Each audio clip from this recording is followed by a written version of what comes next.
चंडीगढ़, नाल, फलौदी, उत्तरलाई और भुज पर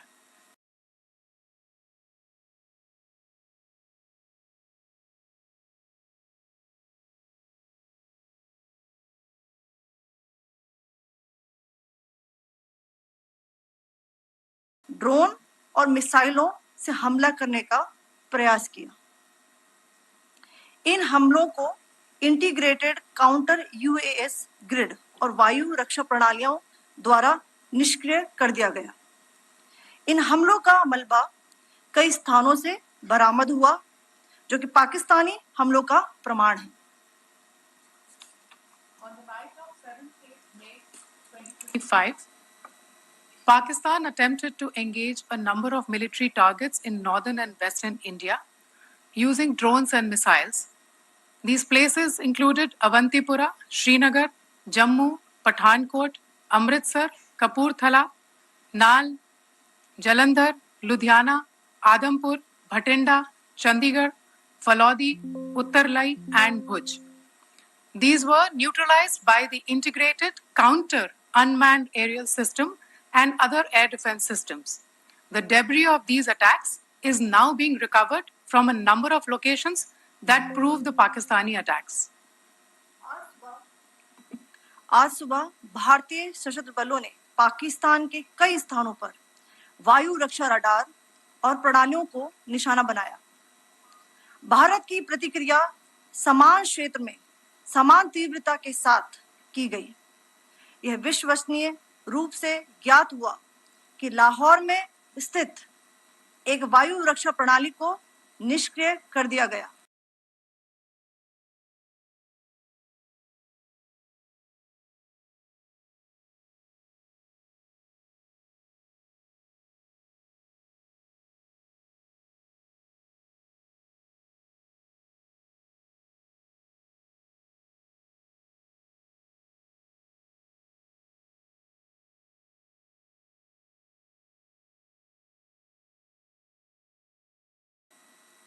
Today morning, Indian Armed Forces targeted air defense radars and systems at a number of locations in Pakistan.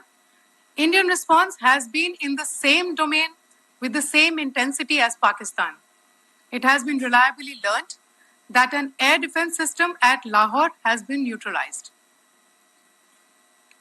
Pakistan ने नियंत्रण रेखा पर आकरण गोलीबारी की तीव्रता बढ़ा दी है, जिसमें कुपवाड़ा, बारामूला, उरी, पुंछ, मेंढर और राजौरी क्षेत्रों में मोर्टार और भारी तोपखाने का इस्तेमाल किया जा रहा है।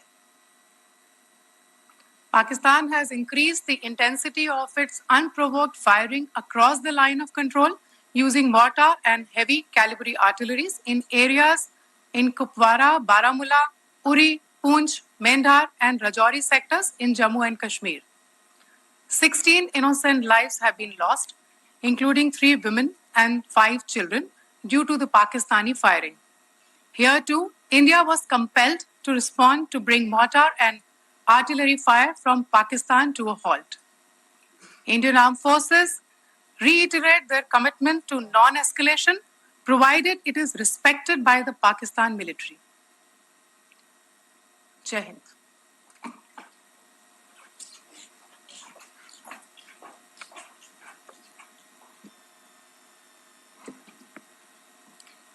Thank you. Friends, this is, as I said, further to the briefing that was provided yesterday and some of the updates that have been just provided by Colonel Qureshi and Wing Commander Singh.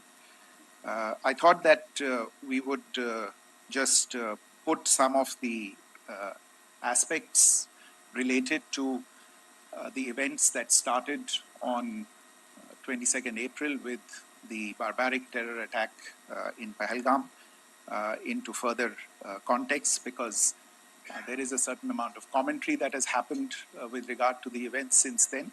And more than the commentary, there has been a lot of disinformation that has been directed at us from across the border. So a few things that I would like you to keep in mind. First of all, there is mention on all sides of escalation. I think the first point that you have to keep in mind is the attack of 22nd April in Pahalgam is the original escalation. ये जो सिलसिला है जो हम देख रहे हैं आज की घटनाओं को लेके, ये 22 अप्रैल के पहलगाम के हमले से शुरू हुआ है.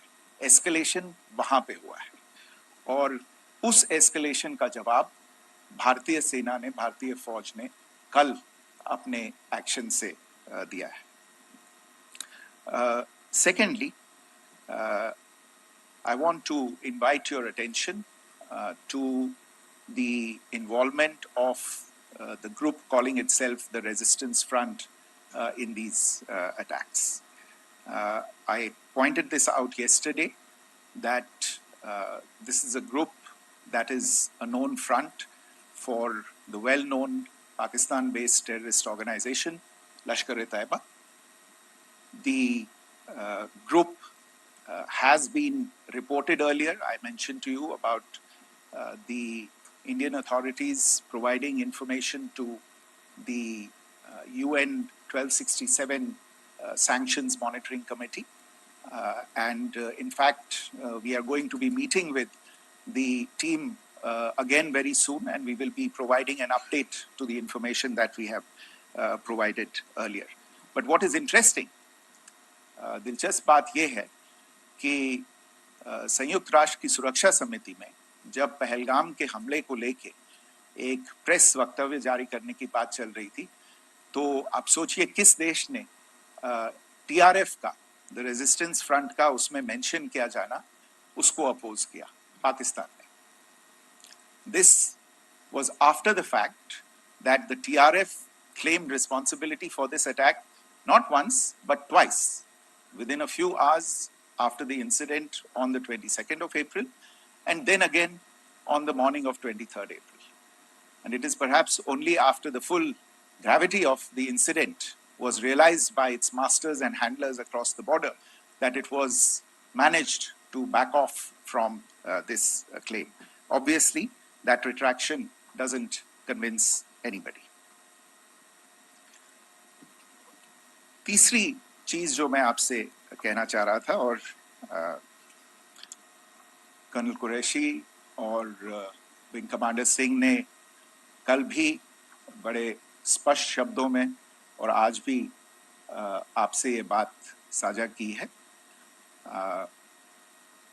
जो भारतीय रिस्पॉन्स है वो नॉन एस्केलेटरी है, प्रिसाइज है, सटीक है, मेजर्ड है और कंसिडर्ड है.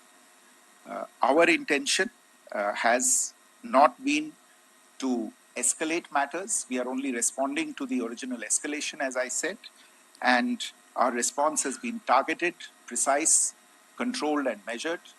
Only no military targets have been selected. Only terrorist infrastructure in Pakistan has been hit.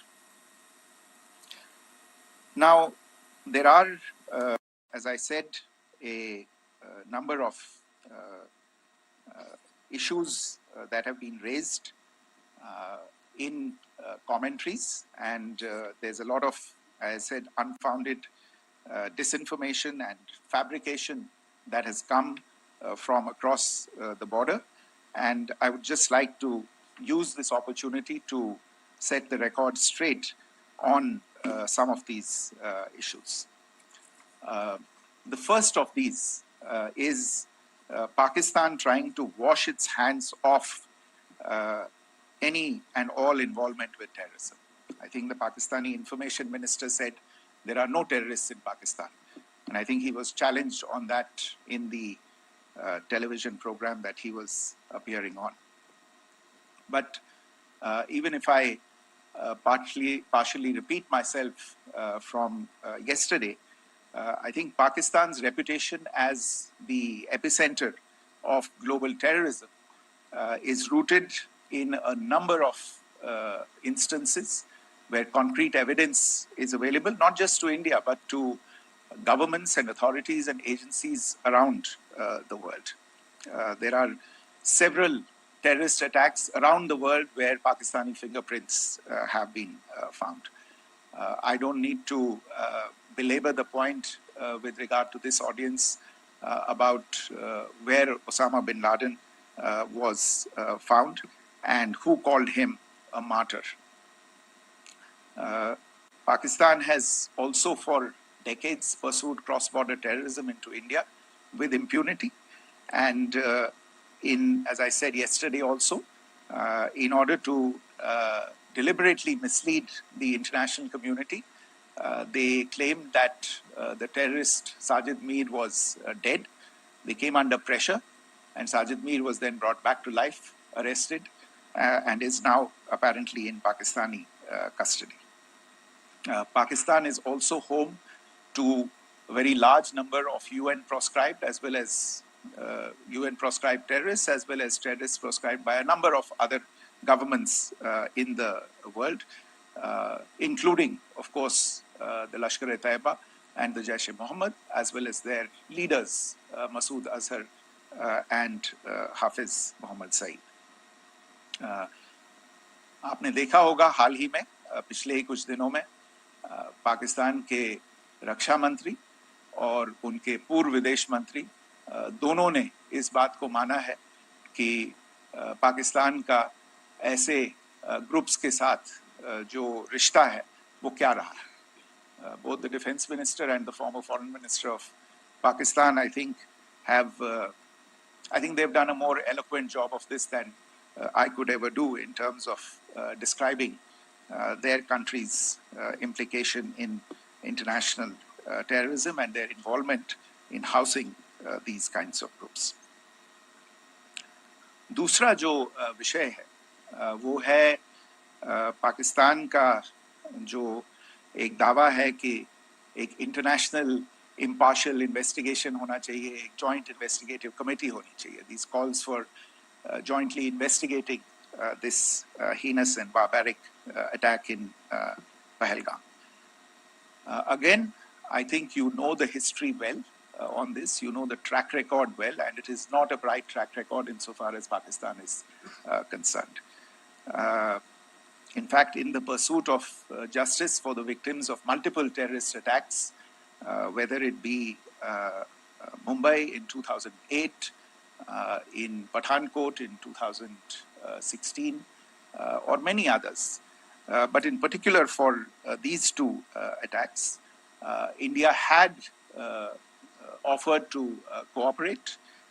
India provided forensic evidence and urged Pakistan to bring the perpetrators of these attacks to justice.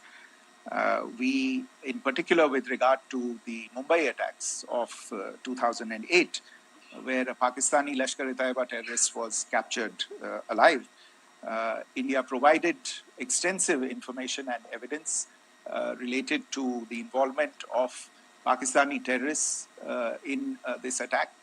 Cases were registered, but you are all aware that these cases have not progressed despite the formation of judicial teams, etc. And Pakistan has consistently stonewalled all efforts to move the investigation along. In fact, with regard to the Pathankot attack as well, a joint investigative team was formed.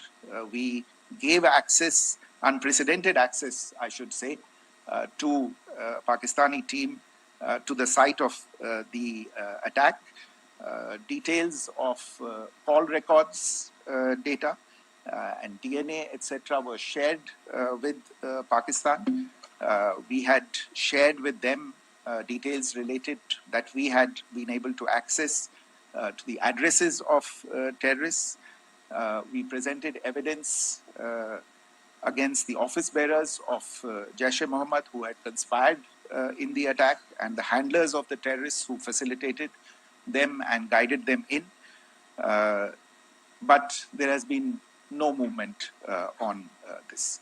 So in all of this, I think the experience has not been positive, and it certainly doesn't give us the confidence now to take at face value Pakistani assertions of wishing to participate in a joint investigation. These are just delaying tactics. These are just stonewalling tactics.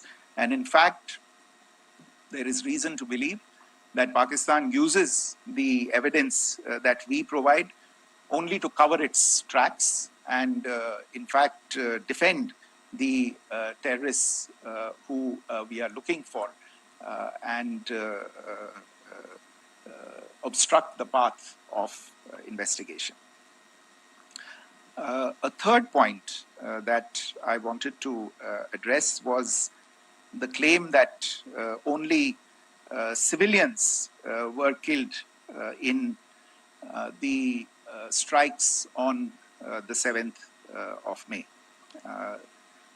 We have made the point very clearly that all attacks on the morning of 7th May were against carefully selected terrorist infrastructure, terrorist targets. It is not clear to us, in fact, seeing some of the coverage of the after effects of these strikes, including the funerals for the terrorists that were held yesterday. I think a lot of you have seen the reports and the coverage on media. If only civilians, if any civilians were killed in these attacks, I wonder what message this picture actually sends to all of you.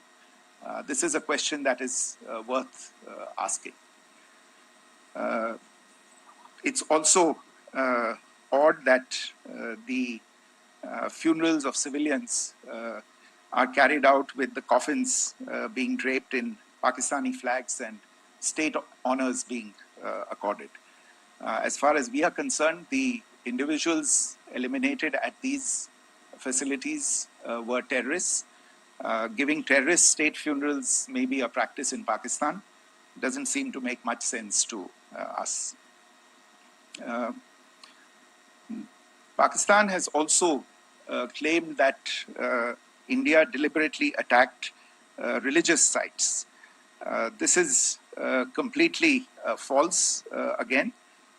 I have made it clear that the targets were terrorist infrastructure, terrorist facilities, and locations connected clearly with incidents of cross-border terrorism into India. And it is in fact Pakistan that is misusing religious sites as a cover to in fact radicalize, direct and indoctrinate and train terrorists.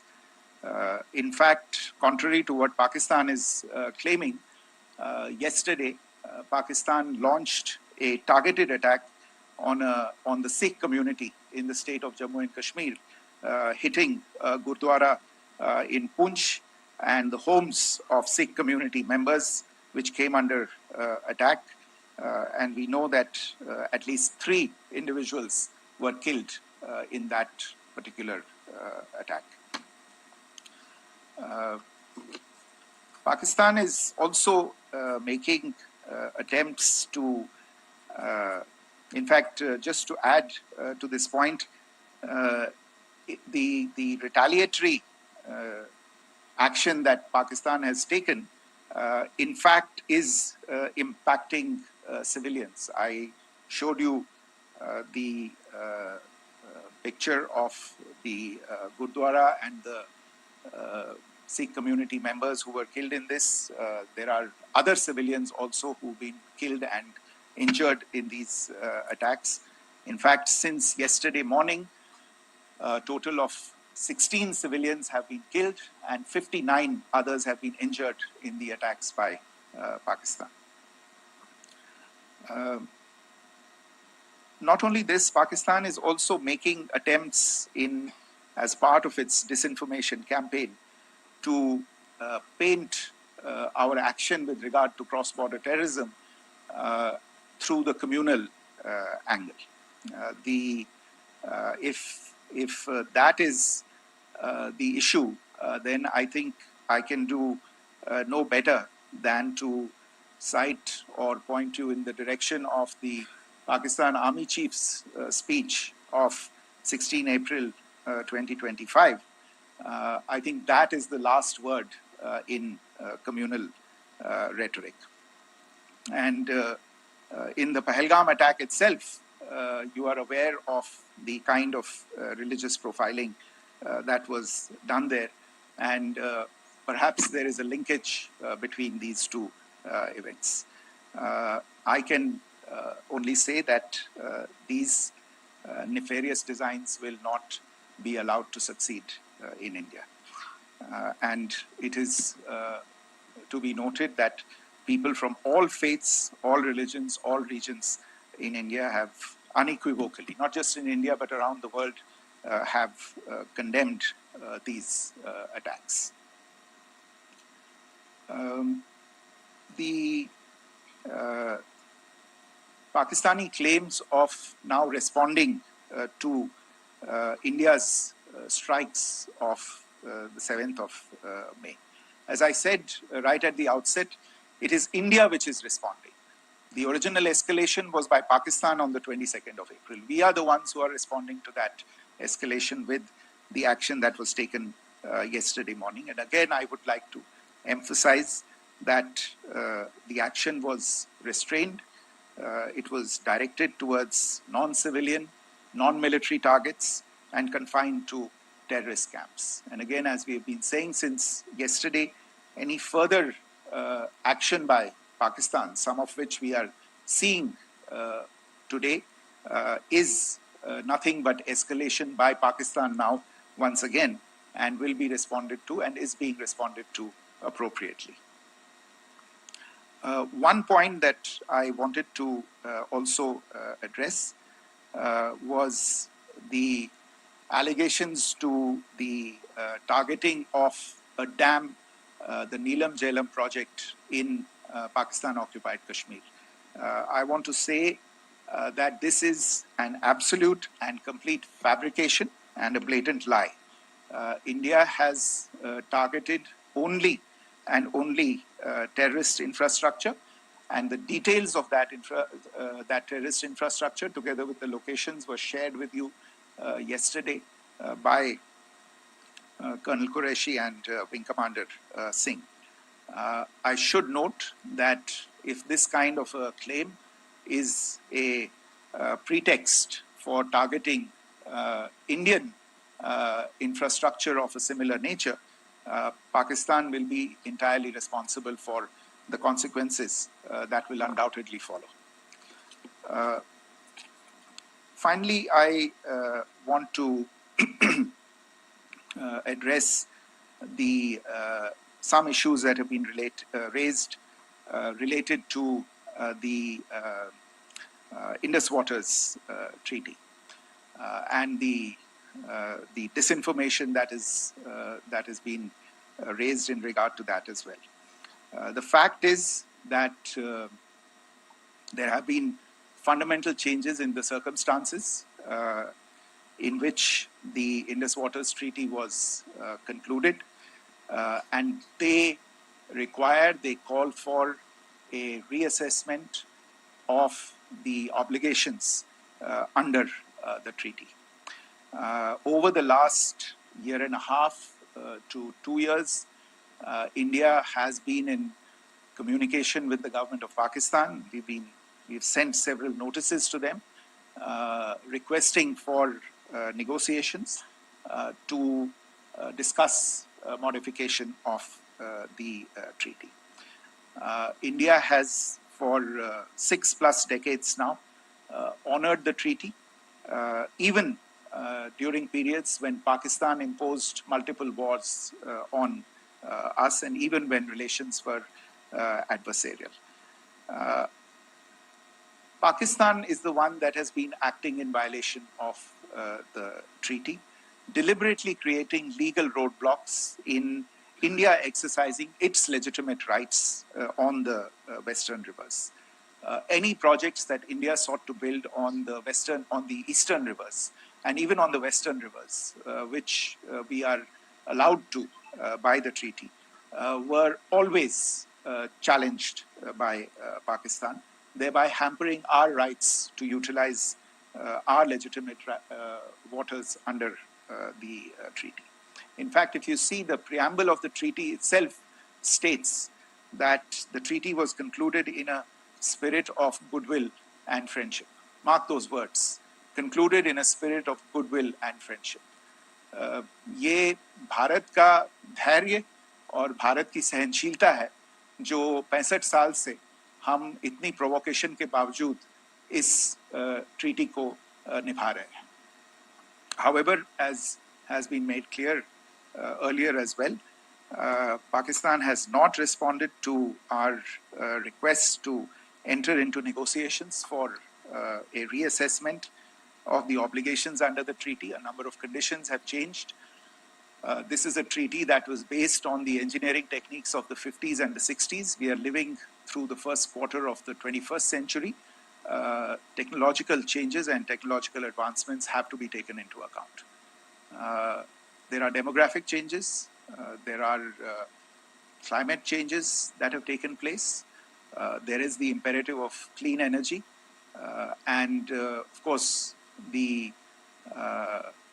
terrorism that Pakistan has wreaked in the state of Jammu and Kashmir itself has hampered India's ability to exercise its rights under the treaty.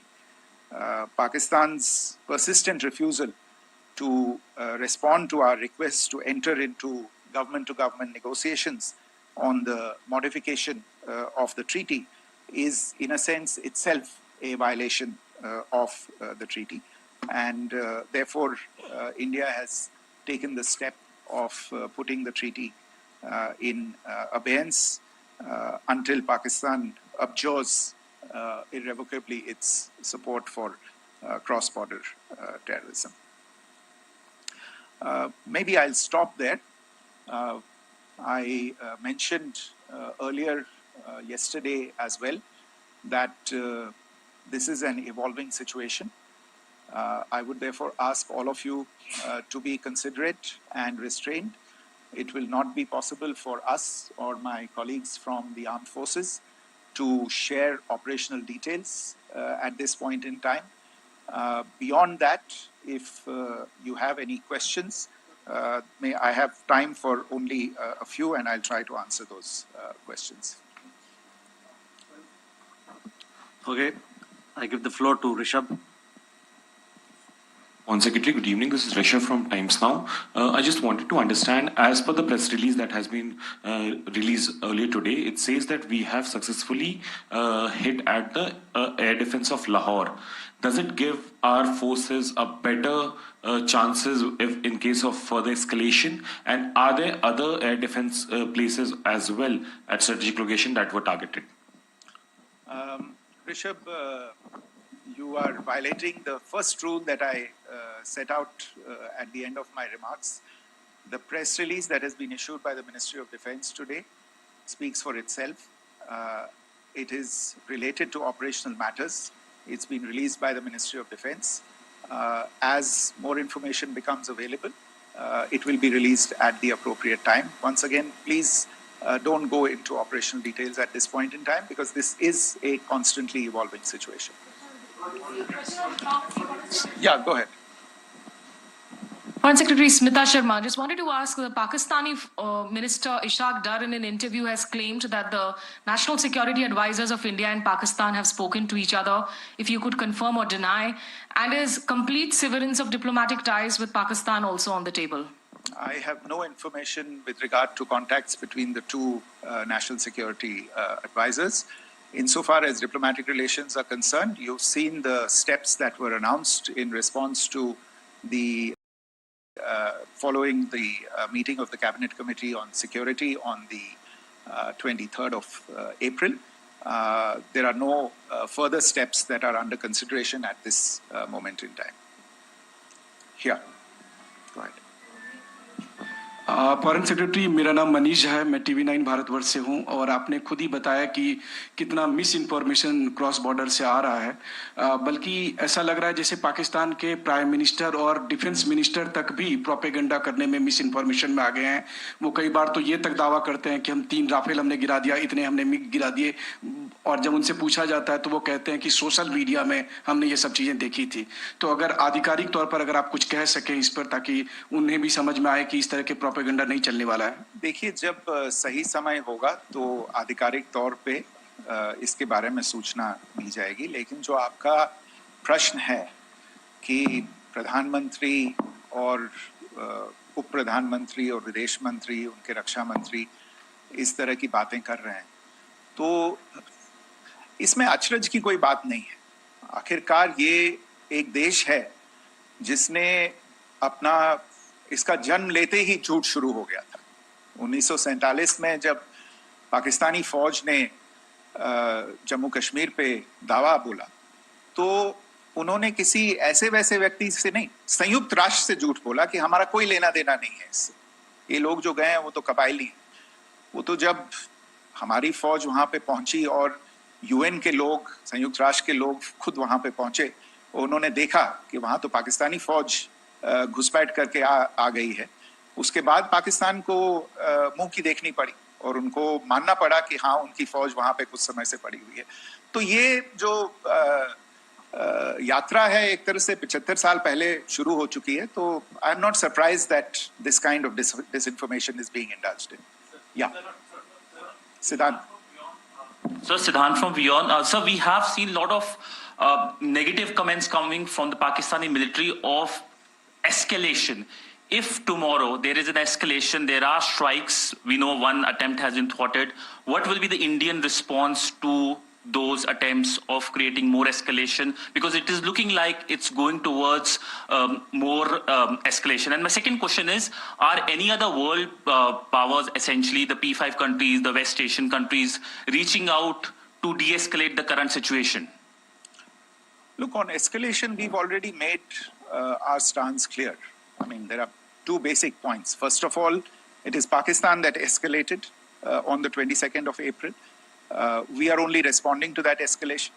And then what we have said yesterday and what my colleagues have said today, that now if there is an attempt at further escalation by Pakistan, it will be responded to in an appropriate domain.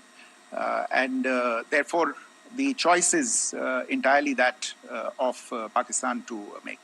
As to your second question, I don't think I can do better than to point you in the direction of the statements that are being made from practically every chancellery in the world and the sentiment that they are carrying.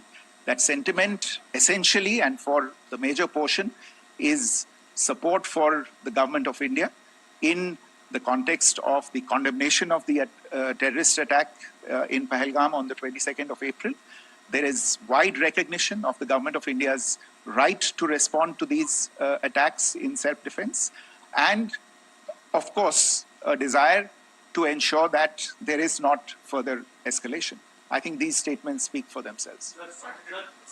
Yeah. Sir, this is Mausami from India Today. Now, in the all-party meeting, we have learned that the defense minister has said that, in the operations in Sindoor, almost 100 terrorists were killed. Would we have any details about what is the number like, and also about if there were any big faces, masterminds, terrorist masterminds who were in fact killed? There is also a report that Masood Azhar's family's 10 members have been killed, and Rauf Asghar, who was actually the mastermind of Pulwama, he's also been badly, severely injured. I don't have information at this point in time to share with you on these issues. But as I said, I think, there is so much information out there on television, in the news media, in social media, that it sometimes looks like a long time has passed since this. Please understand that slightly over 36 hours only have passed since this operation was undertaken. Let's have some patience. Information will come out. It will be shared in due time. Shruti. Thank you. you, Foreign Secretary. Shruti Ranjan from Bloomberg. Sir, could you give us any understanding whether India has moved the IMF or the World Bank to kind of, sensitize them about the the bailout that Pakistan has and, the kind of stuff that the Pakistan government is doing? Look, we have an executive director at the IMF. Tomorrow there is a meeting of the board of the IMF, and I'm sure that our executive director will put forward India's position. The decisions of the board are a different matter. You know the process through which they are made. But I think the case with regard to Pakistan should be self-evident to those people who generously open their pockets to bail out this country. And since you are from Bloomberg, I think you would have the data on how many IMF bailout programs have been, very good, thank you, have been sanctioned in the space of the last 3 decades. And I think you would also have an idea of how many of those programs have actually reached successful conclusion. Probably not many. So I think this is a decision that board members have to take by looking deep within themselves and looking at the facts. So we can, one last question, sir. Yeah. One last question. Foreign Secretary, I'm Siddhant from CNN News 18. I would like to know, since it's an opportunity to speak to you, I would like to know the response coming from United States since last 3 weeks. Saudi Arabia, Qatar. In fact, Prime Minister Modi spoke to Qatar before the strikes that evening. Perhaps how do you read the support coming from these countries? Perhaps traditionally they were seen on the other side. This time around, their statements are strong worded. In fact, India-Saudi joint statement also had a very strong condemnation, strong worded condemnation.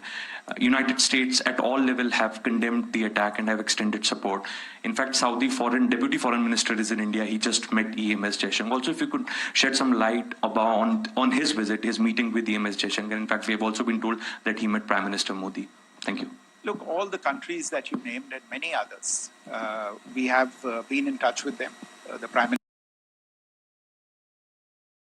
Minister has spoken to a large number of world leaders. A large number of world leaders have called him, as have called the External Affairs Minister. As we speak, there are conversations going on today as well with world leaders. And your